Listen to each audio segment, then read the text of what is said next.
ये स्क्रीन पर आपको दो तस्वीरें दिख रही हैं। ये है पाकिस्तान के एक गेंदबाज जिनका नाम है अबरार अहमद, और ये है काव्या मारन जो है सनराइजर्स हैदराबाद की मालकिन। वही सनराइजर हैदराबाद जो आईपीएल में खेलती है। आईपीएल की एक फ्रेंचाइजी है जिसकी मालकिन है ये, और ये वही अबरार अहमद है जिनको हमने देखा था एक बार हमारे देश का मजाक उड़ाते हुए चाय पीकर। आपको याद होगा, बहुत अच्छे से याद होगा। लेकिन कहानी कुछ और है। वो कहानी मैं आपको बता रहा हूं। कहानी क्या है कि इंग्लैंड में होने वाली दी 100 एक सीरीज है, एक श्रृंखला है जैसे आईपीएल होती है हमारे यहां। वहां पर सनराइजर्स हैदराबाद की एक टीम जिसकी मालकिन काव्या मारन है, जिस टीम का नाम है सनराइजर्स लीड्स, यानी कि जैसे शहर होता है सनराइजर हैदराबाद, हैदराबाद की टीम में वहां पर एक लीड्स की टीम है जिसकी मालकिन है काव्या मारन। वहां पर उन्होंने अबरार अहमद को खरीदा है अपनी टीम के लिए, और ये फैसला जो है भारतीय क्रिकेट प्रेमियों के लिए एक बहुत ही मतलब दिल को तोड़ने वाला फैसला साबित हुआ है। मतलब काफी ज्यादा बैकलैश हो रही है इसके ऊपर कि आखिर काव्या मारन को क्या जरूरत थी अबरार अहमद को खरीदने की। क्या और खिलाड़ी नहीं थे? क्या दुनिया भर के और खिलाड़ी नहीं थे? किसी और को खरीद लिया होता। लगभग 75,000 पॉइंट्स है इनकी बोली की शुरुआत हुई थी अबरार अहमद की, जो आप तस्वीर यहां पर देख सकते हैं। और जैसे ही बोली की शुरुआत हुई काव्या मारन ने फौरन वो अपना उठा दिया, वो जो हाथ में होता है, और उस पर बोल दिया कि भाई 75,000 पॉइंट में ये हमारा हुआ। लेकिन एक और टीम कूदी इसी बीच में, उसने 80,000 की बोली लगाई। ऐसे ही बोली लगते लगते 1,80,000 पे पहुंची, वो भी काव्या मारन ने लगाई, और कुल मिलाकर 1,90,000 पॉइंट पे लगभग 2.5 करोड़ रुपए, ऑलमोस्ट 2.5 करोड़ रुपए पे अबरार अहमद को काव्या मारन ने खरीद लिया।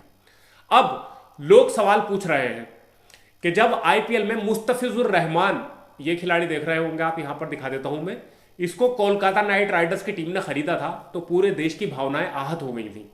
और सही भी था, ठीक है, क्योंकि बांग्लादेश में जो चल रहा था उसको देखते हुए।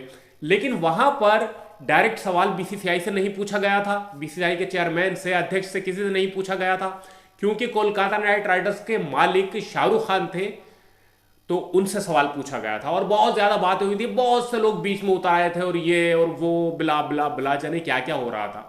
खैर, फिर बीसीसीआई ने कोलकाता नाइट राइडर्स से कहा कि यार इसको रिलीज कर दो, और कोलकाता ने उनको रिलीज कर दिया, मुस्तफिजुर रहमान को। बात खत्म हो गई। लेकिन यहां पर एक पाकिस्तानी खिलाड़ी जिसने हमारे देश का मजाक उड़ाने की कोशिश की थी, उसको खरीदने की क्या तुक थी, क्या जल्दबाजी थी। और अब क्या काव्या मारन के ऊपर भी वो सवाल उठेंगे जो शाहरुख खान के ऊपर उठे थे? शाहरुख खान की देशभक्ति पर भी बात आ गई थी। लेकिन एक खिलाड़ी जो लगातार मजाक उड़ा रहा है, वो देश जहां हमारे ताल्लुक भी उससे नहीं है इतने, उस देश के खिलाड़ी को हमारे देश की एक फ्रेंचाइजी जो है और उसकी मालकिन जो है वो खरीद लेती है। और इतनी डेस्परेट थी खरीदने के लिए कि लगातार बोली बढ़ा रही थी। लगभग 2.5 करोड़ रुपए के ऊपर जाकर 1,90,000 पॉइंट पे जाकर अबरार अहमद को खरीदा उन्होंने। तो अब लोग सवाल पूछ रहे हैं कि अगर शाहरुख खान की कोलकाता नाइट राइडर्स का मुस्तफिजुर रहमान को खरीदने का फैसला गलत था, तो काव्या मारन का पाकिस्तान के अबरार अहमद को खरीदने का फैसला सही कहां से हो गया? अगर वो फैसला गलत था तो ये फैसला भी गलत होना चाहिए। अगर ये फैसला गलत नहीं है तो वो फैसला भी गलत नहीं होना चाहिए था। ये नॉर्मल सवाल है, और नॉर्मल इंसान ये सवाल पूछेगा। एक आम इंसान जो सियासत से दूर रहता है और जिसका दिमाग सही और गलत में फर्क समझता है, वो ये सवाल जरूर पूछ रहा है, और ये पूछ रहा है। न्यूज़ 24 स्पोर्ट्स की मैंने खबर देखी थी जिसमें उन्होंने पूरी डिटेल में बताया कि कितने से उनका बेस्ट प्राइस था और कितने बेस्ट प्राइस से बढ़कर आगे गए। और काव्या मारन, जिनको पैसे का बहुत घमंड समझ लीजिए है, वो उन्होंने बात कर रही थी वहां पर कि वो तो चाहती हैं कि जब मैं बोली लगाऊं किसी पर तो वो खिलाड़ी मेरा ही होना चाहिए, और वो ही हुआ है। तो उन्होंने साफ साफ सवाल यही पूछा है कि अगर मुस्तफिजुर रहमान को बीसीसीआई ने बाहर किया था, तो क्या अब अबरार अहमद को हटाने में भी बीसीसीआई के आगे आएगी? हटाया जाएगा, या देश भर से सवाल उठेंगे या नहीं उठेंगे?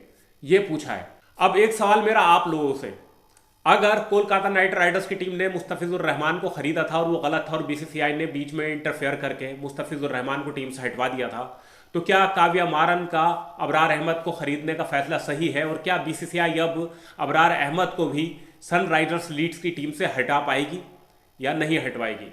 और क्या वाकई में खरीदना ही नहीं चाहिए था, काव्या मारन को नहीं खरीदना चाहिए था? आप मुझे कमेंट बॉक्स में बताइए। और अपना ओपिनियन भी बताइए, क्या ये गलत है या सही है, मुझे कमेंट बॉक्स में जरूर बताइए। वीडियो को लाइक कीजिएगा, वीडियो को शेयर कीजिएगा, फेसबुक पर देख रहे हैं पेज को फॉलो कर लीजिएगा, यूट्यूब चैनल पर देख रहे हैं चैनल को सब्सक्राइब करके बेल आइकन जरूर दबा देना। जय हिंद, जय भारत।